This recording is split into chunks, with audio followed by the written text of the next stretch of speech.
Les éléments sont les principaux composants du système de notation mathématique lambda.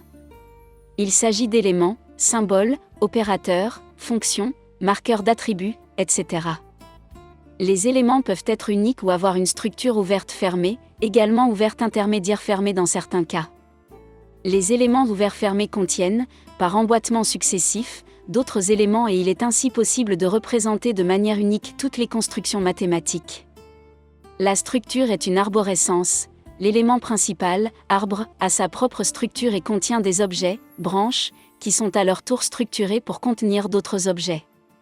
Au bout de la chaîne se trouvent les éléments qui n'en contiennent aucun autre, ce sont les symboles, les caractères, les chiffres.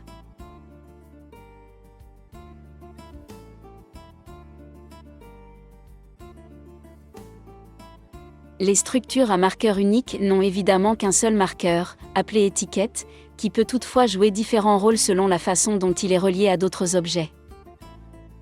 Nous avons en fait 4 structures possibles, OB représente l'objet et ONE le marqueur unique.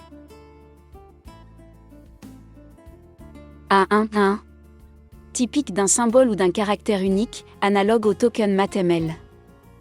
Par exemple, le chiffre 5, la lettre grecque lambda, le symbole infini.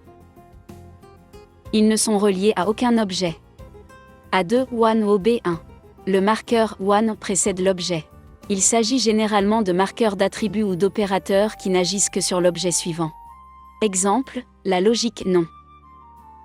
A3 OB1 1 OB2. Le marqueur est inséré entre deux objets.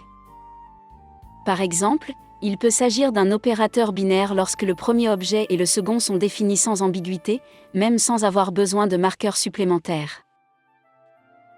Par exemple, dans une simple puissance a élevé à la seconde.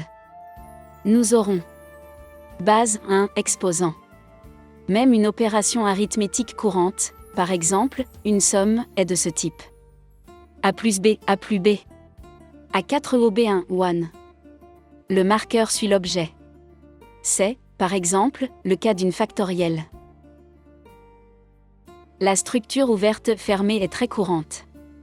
Notez que dans lambda, seul le repère d'ouverture a besoin de sa propre commande, tandis que le repère de fermeture est automatiquement inséré par le programme avec une seule commande valable pour toutes les structures de ce type, touche de raccourci CTRL plus K, ou si on le sélectionne dans les préférences, l'ouverture et la fermeture apparaissent simultanément. Open signifie marqueur d'ouverture, close marqueur de fermeture. Les combinaisons possibles sont les suivantes. Open OB1 close. Les structures parenthétiques, par exemple, sont de ce type. A plus B. OB1 ouvert, OB2 fermé. Un exemple de ce type est la puissance composée. Par exemple, pour la puissance, nous avons base ouvert, exposant fermé. La structure à 3 repères possède, en plus d'une ouverture et d'une fermeture, un intermédiaire. Sep signifie séparateur ou intermédiaire. Par exemple pour la fraction. Nous aurons, ouvert numérateur sep dénominateur close. Dans certains cas, l'intermédiaire est facultatif, c'est le cas, par exemple, de la racine m qui devient la racine carrée en l'absence d'intermédiaire, et donc avec une structure open close.